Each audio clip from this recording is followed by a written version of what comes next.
this there?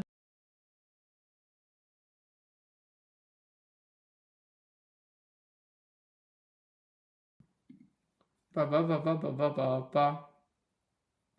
Okay, so that's recording. I don't know why. Let's try that again.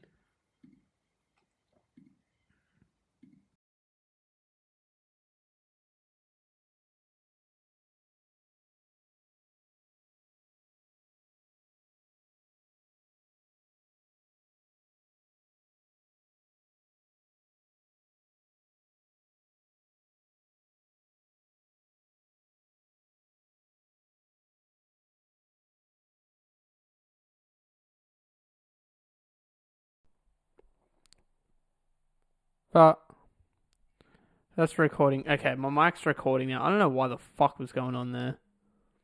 But that should be better. Let's play some music. Some music. Play some lofa. I'm not sure where we actually left off last time.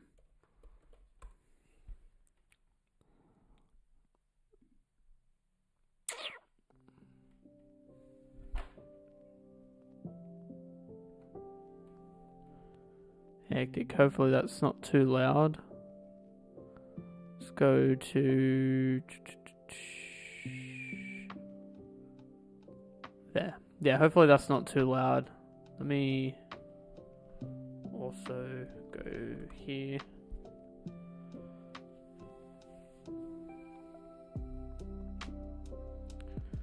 Switch.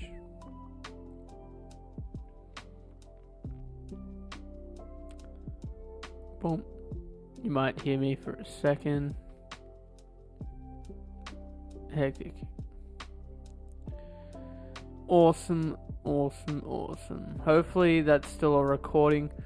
I've had a lot of problems with OBS recently, yeah. I just gotta keep an eye on that. Maybe if I go as skinny as I can get it. Mad. Can I pop out? Pop out chat. Not that it'll make much difference, but maybe. Oh, who knows? At least there I can sort of look at everything. So yeah, I'm not sure what we got up to last time.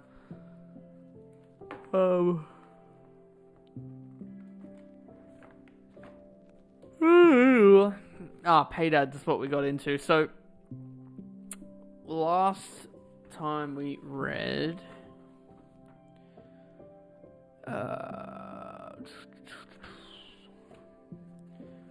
not sure. It must have been talking about Cold Outreach, I think. We'll see how long we can last tonight too. I've been fucking working way too much in my day job and I'm left to be very tired. Like it's nearly 7:30 already and I'm only just starting this and I've fucking been up since God knows what time. And it's been like that every day, if not later. I haven't been able to get much stuff in, but I am still trying where I can. Anyways, let's start straight into it, shall we? Let me actually also do that. Alright. Number 4, Run Paid Ads, Part 1. Making an ad.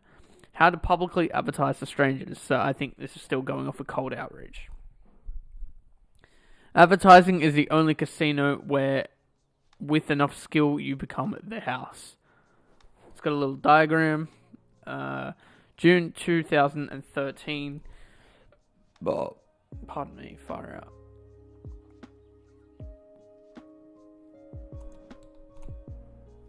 Oh, in quotations. Let's try some Facebook ads for the gym. I spouted. Sam's eyebrows went up. They don't work, I already tried. Now this was a brief time between quitting my real job and starting my first gym. I wanted some experience, so I cold emailed more than 40 gym owners for a chance to shadow them. Sam was the only one who responded to my pleas for mentorship. He let me work with him. He let me work at his gym with him for minimum wage. I'm forever grateful for that opportunity. I promise I really think they'll work. I said, let me give it a shot with the stuff I learned from the workshop last week. I'll do everything. That workshop took most of my puny savings.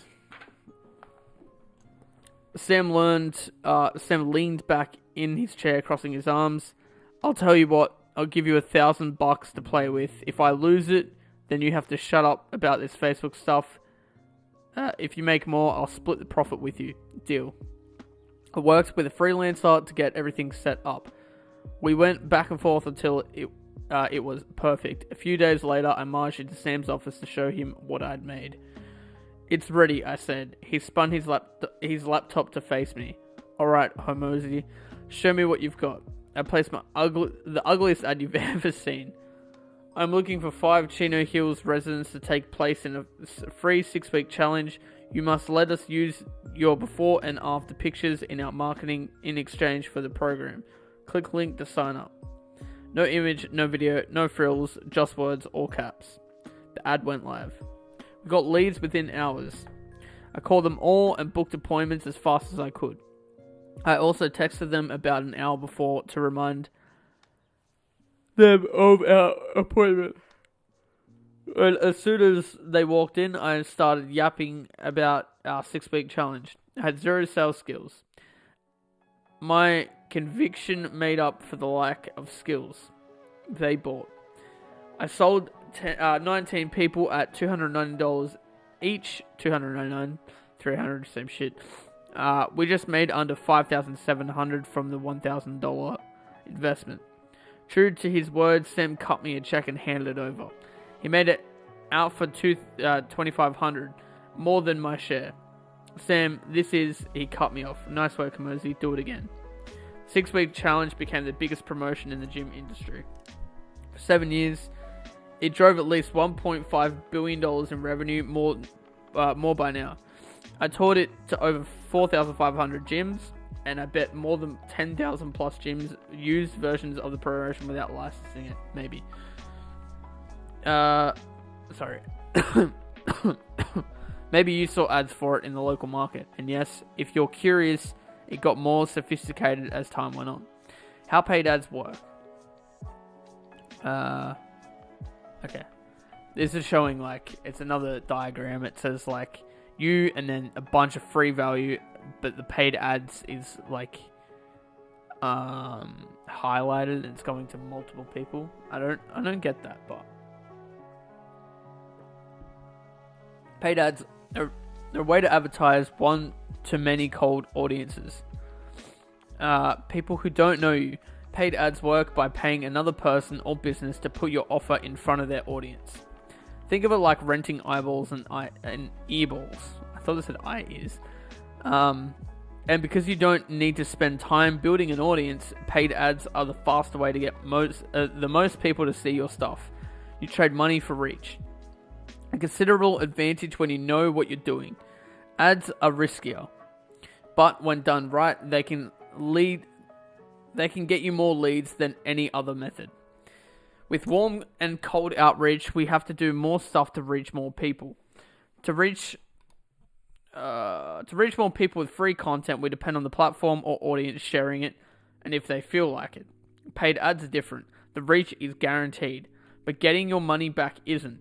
So it's a game of efficiency rather than reach. Let me explain. In principle, if you paid enough money, you could get every person in the world to see your ad. And if every person in the world saw your ad, someone would buy. Even by accident, huh? So the question isn't, do ads work? It's how well can you make them work? In other words, it's a push and pull between how much you spend and how much they buy.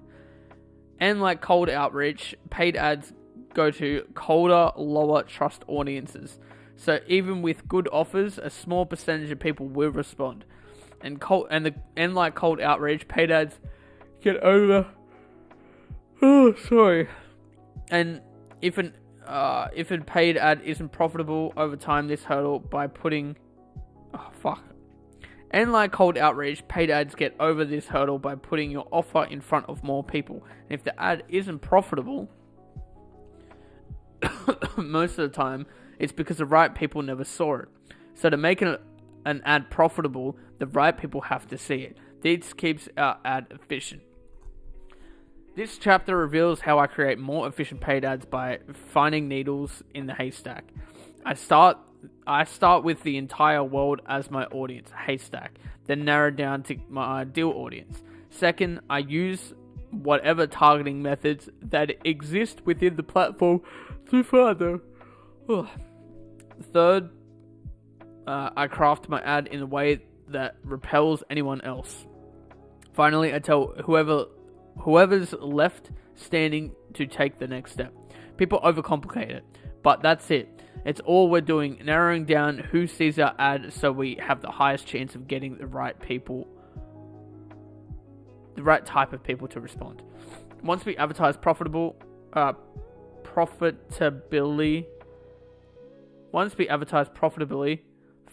really can't even speak, in a small puddle of an audience, we expand the pond, then a lake, then an ocean. As the audience gets bigger, it does have more of the wrong people, but it has more of the right ones too. So ads decrease the efficiency, but at that point you can afford it. In other words, the ratio between what you spend and how much they buy goes down, but the total amount of money you make goes up.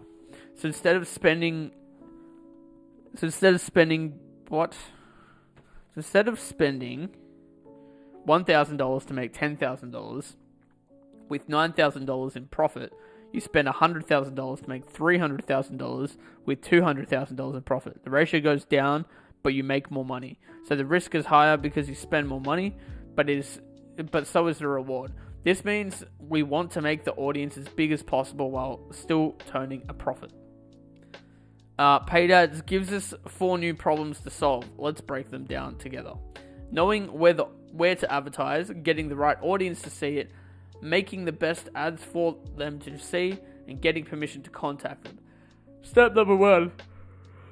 Where do I advertise?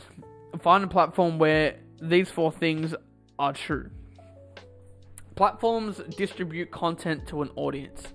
If you're not familiar with any available platforms, I invite you to come join me on planet Earth. If you ever consumed content, which you have, you directly or indirectly use the platform and been a member of its audience. And wherever there's an audience, you can usually advertise. So if you want to become a great entrepreneur, you have to learn about them. Here's what I look for in platforms I want to advertise on. Still checking my fucking mic and stuff's on, because it's been the biggest problem is my mic just turning off for no reason. But it's all good.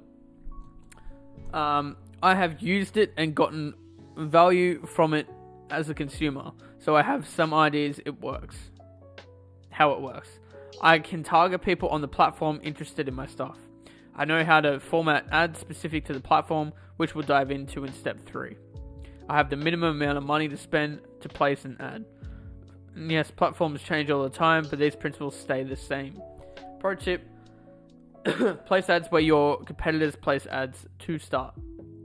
Platforms often have different ad types. For example, on LinkedIn, you can send message ads or you can run newsfeed ads. On Instagram, you can run ads to newsfeed or stories.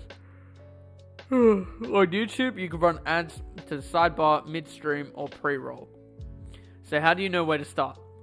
Look at the ad placement of other people in your space and start there. If they can make it work, so can you. Replicate it before you iterate. Action steps. Start with one platform that meets the 4 requirements and start watching, listening, and reading on ads on platforms as a first step to learning how to make one. Step number 2. But how do I get the right people to see it? Target them. Oh my golly gosh. I'm really trying here. I'm fucking struggling. Push. I don't want to fucking burn myself. So if we start with the entire world, which we kind of do, we need to be a bit more specific. For example, if you choose a platform that has 100 million users, you've already cut out 99% of the world right off the bat. And if everyone who buys from you speaks English, you also want to exclude the audience within the platform who don't. If that's half the platform users, you already have 99.5% of the world excluded. Specific is good. The right message to the wrong audience will fail on deaf ears. Fall, sorry. It doesn't matter how good your ads are. If you're marketing to Florida residents about a local business in Iowa, it's probably not going to work. So you have to only one goal when targeting: get the highest number of people you think will buy your stuff to see your ad. We did our first round of targeting by selecting our platform. We do the second round within the platform itself. Modern advertising platforms have two ways to target. You can use them separately or combine them. Target a lookalike audience. Modern platforms could show your ad to an audience that is similar to and much bigger than a list you provide. Advertisers call this lookalike audience. Modern platforms will make lookalike audiences for you so long as you upload the minimum list size. The bigger the list, the higher quality contacts, the more responsive the lookalikes audience will be. Start with your list of current and previous customers. If your customers list is big enough to meet the platform minimum, use it. If it's not big enough, add your warm reach out list. If it still is not big enough, add your cold reach out list to hit the minimum. This is exactly what I do. Forcing the list to the right size makes the lookalike audience too broad, and that's okay because you can. Number 2, target with factors of your choosing. Target options include age, income, gender, interest, time, location, etc. For example, if you know 1 over 45 or below 25 has ever bought your thing, then exclude anyone outside that range. If you sell car parts, then show your ads during car shows and on car channels. If only people with pets buy your thing, then include pets as an interest. Basic filters on top of the platform generated lookalike audiences are a simple way to get more of the right people to see your ad and result more efficient ads. Pro tip: local targeting. Since local markets are already tiny in comparison to national markets, you won't want to add more filters. Be as specific as possible, but no further. The local market on its own is already 0.1% of the nation, so you're already pretty narrow. The more filters you use, the more specific the list. The more specific the list, the more efficient your ads, but the faster you will burn through it. However, this I really can't speak. Specificity. I know what I'm trying to say. I just can't say it. Specificity. I can't say it. You know what I'm trying to say. Sets you up to get more wins early on. The wins from smaller specific audiences now give you the money to advertise to larger and broader audiences later. This is how you scale. Action steps. Bring your leads list together into one place. Separate them by past and previous customers. Warm outreach and cold outreach. Eventually, you'll have a list of people that engaged with your paid ads by giving you contact information but didn't buy. That'll come in handy. Then, if the platform allows, use this list in order of quality to create lookalike audience. Then, if the platform also allows, add filters on top of your lookalike audience to target an even bigger percentage of people to engage with your ad. If you are incapable of making a lookalike audience, then simply start by targeting interests. Step number 3, but what should my ad say? Call out plus value plus call to action. I guess it's like, if you're blah blah blah blah, provide the value, then do this. To this day, I don't change the channel when I see an ad. I rarely mute ads or skip ads. In fact, I have no premium subscriptions that remove ads on any media platform either. Main reason, I want to consume the ads. I want to see how businesses do 3 things. Number 1, how they call out their ideal customers. Number 2, how they present the value elements. Number 3, how an everyday nuisance adds into a continuous learning experience. Consuming ads on purpose with one core element in mind makes me a better advertiser, and it will make you a better one too. That's a fucking very interesting point. I don't know a single person on this planet that enjoys watching ads, but that makes a lot of sense. How...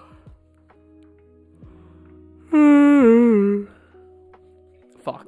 This chapter goes for a long time. That's okay. We'll get to where we get to and then call it a night. Because like I said, it's one of those nights, bro. We're here at the end of the day. That's all that matters. Let's use the three chunks to make an ad. Number 1, call out. Number 3, call to action. I need to tell them what to do next. Number 1, call out. People noticing your ad is the most important part of the ad by a lot. The purpose of each second of the ad is to sell the next second of the ad. And the headline is the first sale. As David Ogilvy says, after you've written your headline, you've spent 80 cents of your advertising dollar. Focus your efforts front to back. As crazy as this sounds, and all the pros are nodding their heads, my advertising became 20 times more effective when I focused the majority of my effort on the first 5 seconds. We need the audience's eyes and ears just long enough for them to realize this is for me, I'll keep paying attention. This first impression is a part of the ad I test the most. I guess it's the same as just short form content too, like you just gotta grab their attention, you know? Imagine you're at a cocktail party in a big ballroom. Lots of people talking in groups, loud music playing in the background. In all that noise, a single sound pierces through it and you turn around. Want to know the sound? Your name. You hear it and instantly look for the source. Scientists call it the cocktail party effect. I feel like someone's talked to me about this before. Scientists call it the cocktail party effect. In simple terms, even when when there's tons of stuff going on, a single thing can still catch and hold our attention. So our goal with callouts is to harness the cocktail party effect and cut through all the noise. After all, if they never notice the ad, nothing else matters. A callout is whatever you do to get their attention of your audience. Callouts go from hyper-specific to get one person's attention to not at all specific to get everyone's attention. Let me explain. If someone drops a tray of dishes, everyone looks. If a child yells mum, then the mums look. If someone says your name, only you look. But again, they all get attention. And I try to make callouts specific enough to get the right people and broad enough to get as many of them as I can. So pay close attention to how advertisers use callouts, especially the ones targeting your audience. Here's what I looked for with the verbal callouts, using words to get attention. Number 1, labels. A word or set of words putting people into a group. These include features, traits, titles, places, and other descriptors. Example, Clark Country Mums, gym owners, remote workers, I'm looking for XYZ, etc. To be most effective, your ideal customer need to identify with a label. People automatically identify with their local area, so local ads, the more local, the better. A local ad with the local area plus type of person call out is still one of the all-time favorite ways to get someone's attention. It worked 200 years ago, it works today, and it'll work tomorrow. So think Americans, Texas, Dallas residents, Irving residences. If you live in Irving, you'll immediately think this ad could affect you, so it catches your attention. Number 2. Fuck me. Number 2, yes, questions. Questions where if people answer yes, that's me, they qualify themselves for the offer. Example, do you wake up to pee more than once a night? Do you have trouble trying your shoes? Do you have a home worth over $400,000? Number 3, if then statement. If they meet your conditions, then you help them make a decision. If you run over $100,000 per month in ads, we can save you 20% or more.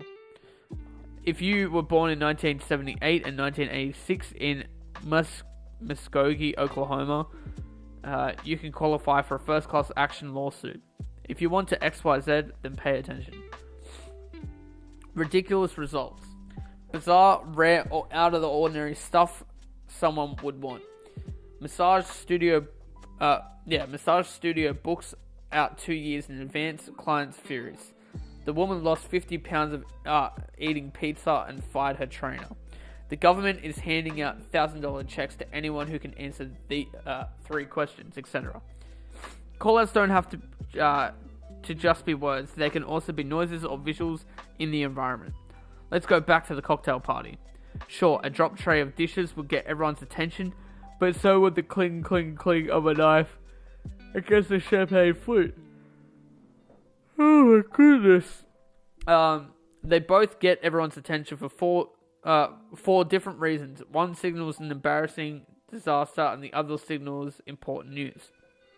But in either case, everyone still wants to know what happens next. So if the platform allows, good advertisers use verbal and non-verbal callouts together.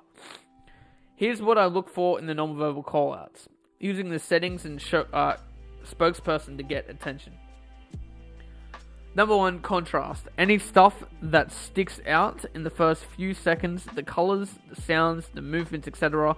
Note what catches your attention. Example. A bright shirt almost always gets more attention than a black or dull shirt. B, attractive people most always get more attention than plain looking people. C, moving stuff around always gets more attention than still stuff. Number 2, likeness. Think visually showing labels, features, traits, titles, places, and other descriptors that people identify with. A, people want to work out people who look, talk, and act in ways familiar to them. And you may not look, talk, or act in ways familiar to them. So if you serve a broad audience base, use more ethnicities, ages, genders, personalities, etc. in your ads. If you serve a narrow customer base, example, medical devices for seniors, then use people who look like them. I, quack like a duck, what the fuck? If you want to attract ducks, look like a duck, walk like a duck, and quack like a duck. If you want to attract plumbers, dress like a plumber, talk like a plumber, be in the plumber environment. Even with the same message, your ad will do far better if you look the part or people who do. 2. If you see an ad for doctors, notice the spokesperson. What age are they? Gender, ethnicity, and are they wearing a lab coat? A stethoscope? Are they in a medical facility? Are these things... all these things get a specific type of person interested in health-related products and services to pay more attention than they would have otherwise. Number 3. Mascots also work well because they don't age. Never ask for more money, never take days off. Think Mickey Mouse for Disney. Think Geico Gecko. Tony the Tiger for Kellogg's. The Michelin Man, etc. A mascot is a great way to create an enduring spokesperson for your business. Number 4. Advance. Which likeness you choose to use. If it's not you, the business becomes less dependent on you and therefore more sellable. You also may just be an ugly son of a gun. Pretty much people convert better anyways. Good news is, it doesn't cost much to be a pretty person to say stuff on camera. Number 3, the scene. Think showing the yes questions and if-then statements. Example, an ad with a person tossing and turning in bed calls people with sleep problems. That would be the visual cues. B, a pear next to an hourglass can call out people with a pear-shaped body. That's an interesting one. C, a room full of stuff stacked to the ceiling C, a room full of stuff stacked to the ceiling calls out people with too much junk. D, a rock hitting a window calls out people with broken windows. E, a local landmark. Locals think, hey, I know that place and pay attention. Now, this isn't an exhaustive list. Far from it. I show you these to pull back the curtain. This way, you can see the infinite ways advertising cuts through the noise, so you can too. Pro tip. Infinite ads. Oh my god. Oh, it just get ridiculous. Here's one of the highest ROI tips I can give you about making ads. Record 10 or so new ads every day, but record 30 or more first sentences or questions to begin the ad. Think 5-second clips. These are the call-outs people consume before deciding to watch more. With 30 call-outs and 10 main ads, you can make 300 variations in a matter of hours. Once you know the best call-out, you can apply it all to all the ads. Action step. I'm always impressed with the clever and innovative ways advertisers call out their prospects. So instead of muting or hitting skip ad, look for the call outs. Become a student of the game. My goal is for the rest of my life. When you see an ad, you turn up the volume. Now, once they've noticed our ad, it leads us to the second chunk of the ad we need to get them interested in. I feel like I'm going to cut it there, because otherwise I'm going to fucking go for ages. Oh, God. And, yeah. I'm not sure when we'll do another reading stream.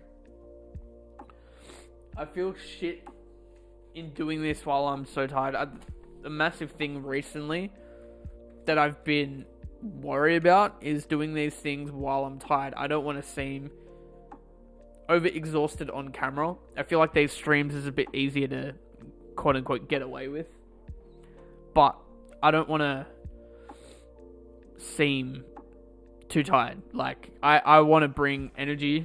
Not full-on energy, but I want to not just always be tired for the camera. I want to show up for you guys. Which is hence why I'm here, regardless of how I feel. And I feel like I've mentioned before in the past anyways, the whole idea of this brand is to show me. To show all of me, regardless of how that looks. Because I feel like there's so many fucking fake brands or people out there or whatever. And I want the brand to be me. No matter how I feel, it is me. And there's two sides of that because, again, I don't want to always seem tired, but a lot of the time I'm pumping it, bro. Like I'm doing the best I can. I'm doing a lot of work. I run myself sick sometimes because I work too hard, and it's not a good thing. But I want to be able to show that to you guys and be open about that and not shy away from that, because otherwise that's slack. Anyways, yeah, I'm gonna call it there tonight. Hopefully I definitely will stream next Tuesday and Thursday, so stay tuned for that. I was writing a bit. I think actually, let me look right now, because I'm pretty sure that's on the Thursday. I will try and stream. It depends on how much battery I have on my phone, but I am at the studio next Thursday recording a song, so I'm gonna try and stream in the studio.